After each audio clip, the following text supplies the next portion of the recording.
Every Muslim should be a terrorist. We welcome you to the fold of the religion of peace.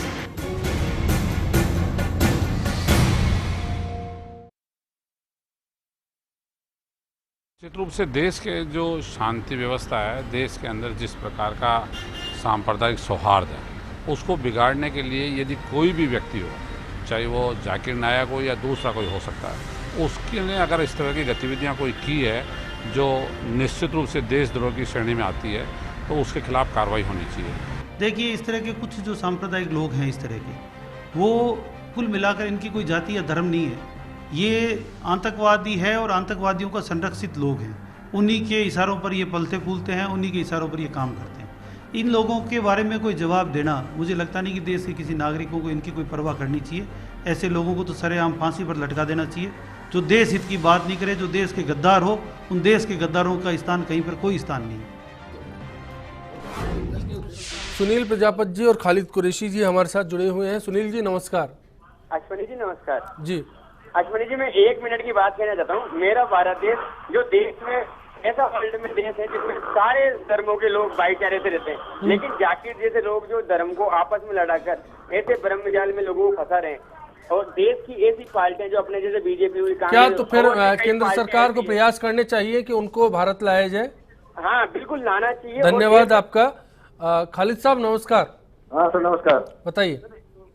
Zakir जी के किसी भी भाषण में या किसी भी उसमें बयान में मैंने आज तक नहीं सुना कि उन्होंने कोई देश के खिलाफ कोई बयान दिया हो या कोई खिलाफत की हो देश की। खालिद साहब क्या लगता है, उनको देश में आकर इस बात को स्पष्ट करना चाहिए, अपना पक्ष रखना चाहिए? फिर बिल्कुल रखना चाहिए, किसी बात से डरने की जरूरत नहीं उनको। वो साफ सुथरे इंसान है, मैं कई बार सुना है उनको। दूसरा मैं ये कहना चाहूंगा, यहाँ पर कुछ लोग वो बरेली देवबंदी की देश खड़ी करना चाहते हैं, तो उनको वो अच्छा काम कर रहे हैं देश के लिए भी और समाज के लिए। तो उनसे जो लोग जलक रखते हैं वो उनकी साजिश है। बहुत बहुत शुक्रिया आपका भी। एक बात आती है, जाकिर नाइक अपने पैगाम में गुमराह करते हैं, खासतौर पर युवाओं को, या फिर धर्म परिवर्तन की बात वो करते हैं। क्या इस बात को लेकर जांच का दायरा बढ़ाया जाना चाहिए? शंकर जी, मैं आपसे जानना चाहता हूं इस पूरे मसले को लेकर। ये इल्ज़ाम है और इसको लेकर जांच की बात जो की जा रही है वो शुरुआती दौर में है। जाकिर नाइक का इंटरव्यू आता है, जाकिर नाइक अपने सोशल मीडिया के जरिए पैगाम रखते हैं, लेकिन कहीं भी इस बात को क्लियर करने की कोशिश नहीं की जाती। देश के बीच एक उन्माद का मुद्दा बनता जा रहा है। देखिए, सरकार ने 2-3 तरह की जांच अपने स्तर पे चालू की है।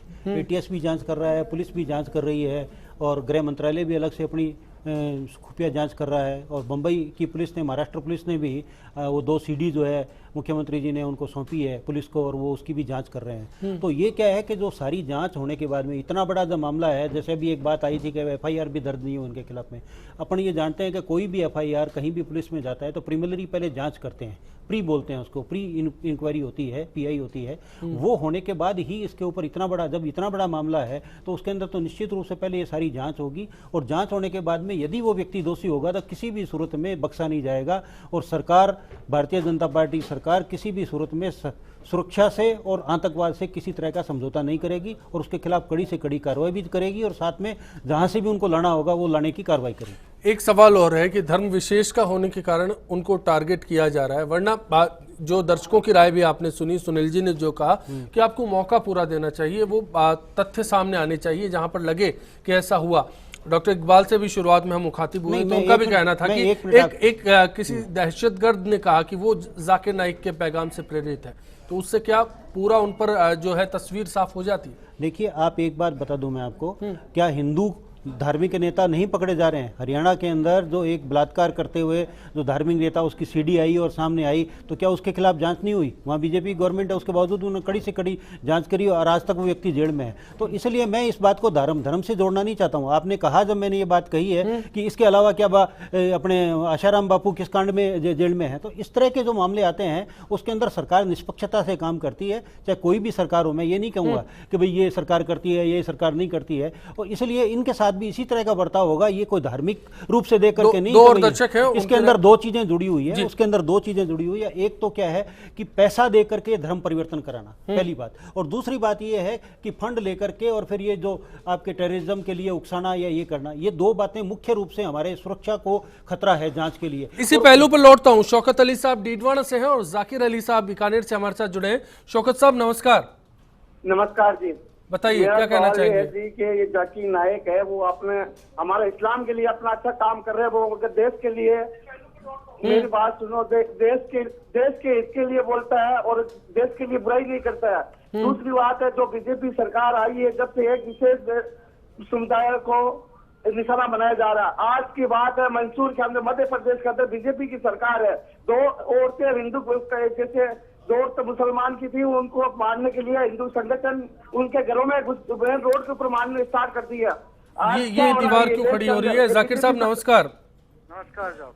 क्या कहना चाहेंगे आप? हाँ साहब, मेरी रिक्वेस्ट, आप मेरी बात पूरी सुनिए। मैं ये कहना चाहता हूँ, जाति और उसको धर्म को छोड़िए भाई।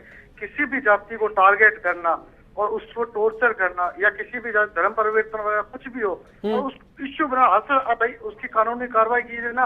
ये पार्टी लोग जो भी बैठे हैं ये उसको टारगेट बनाते हैं, किसी चीज को हवा बना देते हैं और 10-15 दिन के बाद वही बात ठंडी हो जाती है। उसको क्या होता है, उस पर वो मिट्टी डाल देते हैं, कुछ नहीं। अभी जाकिर नाइक का प्रोग्राम है, किसी भी हिंदू मुस्लिम सिख ईसाई का टारगेट हो, चाहे वो पंजाब के अंदर हो, अभी जो हुआ था कांड, उसके ऊपर ले लो, किसी पे ले लो, ये सिर्फ तिल का ताड़ बनाना जानते हैं, उसके ऊपर कार्रवाई। तिल का ताड़ क्या बनाया जा रहा है? बहुत बहुत धन्यवाद आपका डॉक्टर इकबाल। इस पूरे मसले को तिल का ताड़ बनाकर पेश किया जा रहा है, क्या ऐसी भी सूरत हो सकती है?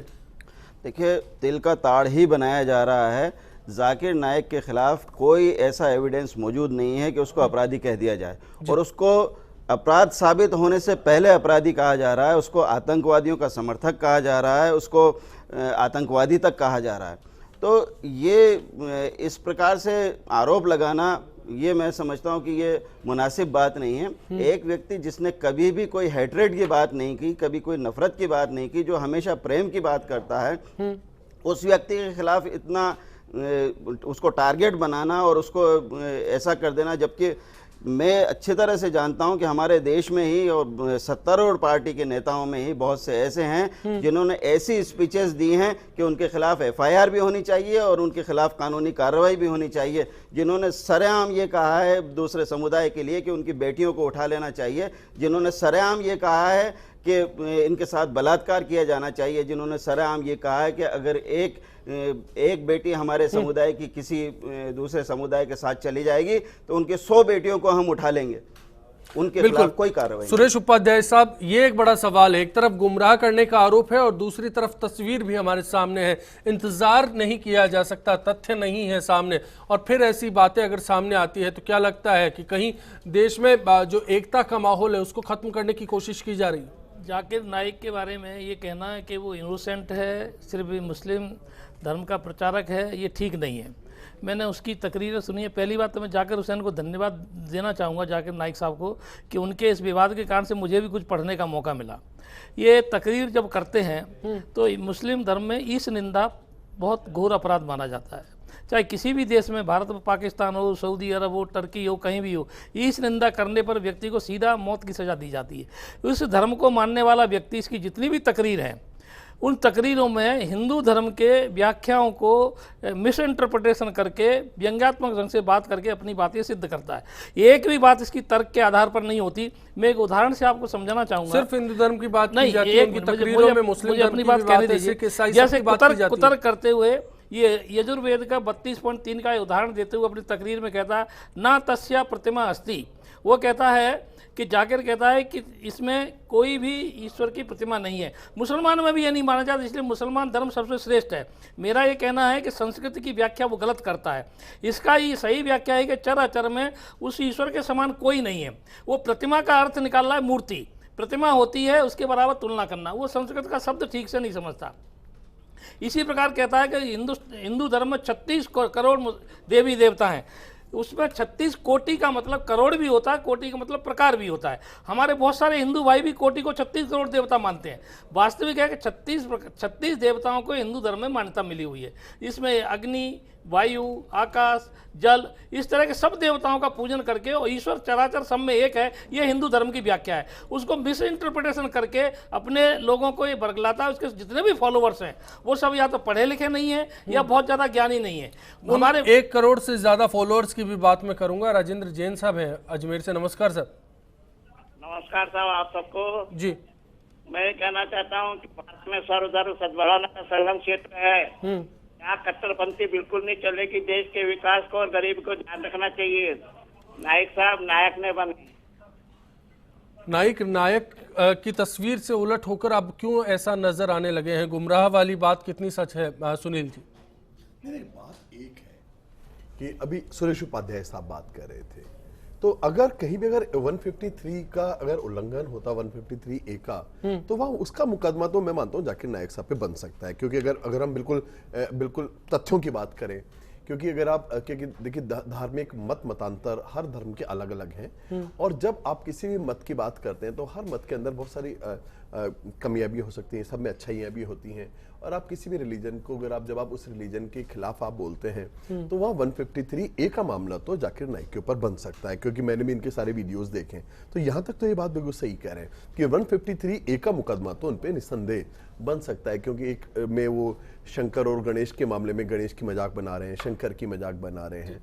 तो देखिए बात एक है, अगर मजाक बनानी हो तो आप भी बता सकते हैं कि भाई जब मोर बोल सकते हैं, सांप गवाही दे सकते हैं, गवाही देते हैं, घोड़े उड़ते हैं, तो ये बात अगर आप करेंगे वो एक एंडलेस चीज है, वो एक एंडलेस चीज है। पर यहाँ प्रश्न अभी 153 ए का नहीं है, यहाँ प्रश्न है कि क्या जाकिर नायक राष्ट्रीय सुरक्षा को खतरा है? पहला प्रश्न ये है, क्या जाकिर नायक टेररिज्म को इंड्यूस कर रहे हैं? दूसरा प्रश्न है। तो यहाँ अभी मेरी राय में 153 ए उतना बड़ा इशू नहीं है, क्योंकि 153 ए की बात करेंगे तो मेरी राय में उस दायरे के अंदर सारे जितने भी आपके रिलीजियस आपके जो स्पिरिचुअल्स हों सभी आ जाएंगे, चाहे उसमें क्रिश्चियंस हों, चाहे हिंदू हो, चाहे मुसलमान हो, क्योंकि हर आदमी सबके, क्योंकि मैं मानता हूँ, क्षमा कीजिएगा मैं थोड़ा एथिस्ट हूँ इस मामले में, कि सभी की दुकानदारियां हैं, चाहे वो उनकी दुकानदारी इनके माल को खराब बताती है, इनकी दुकानदारी उनके माल को खराब बताती है, जो दूसरे को माल को खराब बताती है वो सब दुकानदारियां होती है। तो मैं मानता हूँ दे ऑल आर शॉप्स। अब प्रश्न एक है कि क्या जाकिर नाइक के जो मामले हैं उनमें वो राष्ट्रीय विरोध की कोई बात है या टेररिज्म की बात है? तो इसके ऊपर मैं क्या इतनी सी बात कहना चाहता हूं, और जिसको बहुत जिम्मेदारी से मैं कहना चाहता हूं कि मीडिया ट्रायल मीडियम नहीं बनना चाहिए, उसके लिए तथ्य मीडियम बनने चाहिए। आपको तथ्यों को आप ढूंढिए आप कि क्या वास्तव में ऐसा जाकिर नाइक ने भी ऐसा कहा कि उनके साथ मीडिया ट्रायल किया जा रहा है, लेकिन इस बीच में ये मुद्दा कौन लेकर आया कि राष्ट्रीय सुरक्षा यहाँ पर सबसे बड़ा सवाल है। ये मुद्दा कौन लेकर आया कि दहशतगर्दी को यहाँ से हवा मिलने लगी है, और ये मुद्दा कौन लेकर आया कि धर्म परिवर्तन के जरिए दहशतगर्दी की राह पर जाया जा रहा है, वो भी बाहर के पैसों से। देख लेंगे, तुरंत लौटते हैं चर्चा में। जहाँ तक जाकिर नायक का सवाल है, हिंदुस्तान की खुफिया एजेंसी एवं जांच एजेंसियों को तुरंत जल्द से जल्द गिरफ्तार करके जाकिर नायक विश्व के किसी भी कोने में हो, चाहे सऊदी अरबिया, जद्दा, मक्का से अपना बयान दे रहा हो, उसे तुरंत गिरफ्तार करके सबसे पहले हिंदुस्तान लाना चाहिए, और हिंदुस्तान लाकर उसे सख्ती से कार्रवाई करनी चाहिए, वो कड़ी से कड़ी उसे पूछताछ करनी चाहिए। अब जाकिर नायक अपराधी है या उसने कोई अपराध किया है, तो ये हमारी न्यायपालिका या जांच एजेंसियों को जांच करनी चाहिए। Every Muslim should be a terrorist. We welcome you to the fold of the religion of peace.